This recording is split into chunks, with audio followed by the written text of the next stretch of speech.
మన గురించి గుసగుసలాడుతున్నారు అని వినిపిస్తే మనం ఎలా స్పందిస్తాం? జనరల్గా ఉన్నట్టు చెప్పండి. బాధపడతాం. కరెక్ట్. మొట్టమొదటిగా ఏమంటాను? మనసు బాధ అనిపిస్తుంది. ఒకవేళ అది అవాస్తవం అయితే ఇంకెక్కువ హర్ట్ అవుతుంది.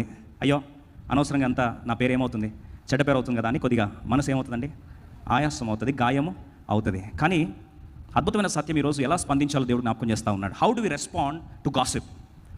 మన గురించి వచ్చే గాసిప్కి మనం ఎలా స్పందిస్తామండి? మనలో చాలామందికి ఉన్న ఇమీడియట్ నైజం ఏంటంటే, వెంటనే మన స్పందన ఏంటంటే, ఏదైనా గాసిప్ వస్తే వెంటనే దానికి డిఫెన్స్కి వెళ్ళిపోతాం.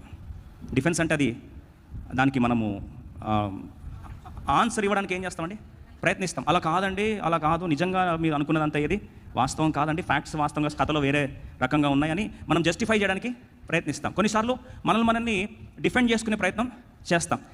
నువ్వు నీ యుద్ధాన్ని, నీ గాయాన్ని, నీ వేదనను, నువ్వు పడుతున్న అవమానాన్ని, నీ వెనకాల గుసగుసల్ని నువ్వు స్పందించకుండా నువ్వు దేవుని చేతికి, నీ శక్తి ఉండి కూడా, హక్కు ఉండి కూడా, అధికారం ఉండి కూడా దేవుని చేతికి విడిచిపెడితే అప్పుడు నీ మీద కూడా ఎవరైనా దుష్ప్రచారం చేస్తున్నారా?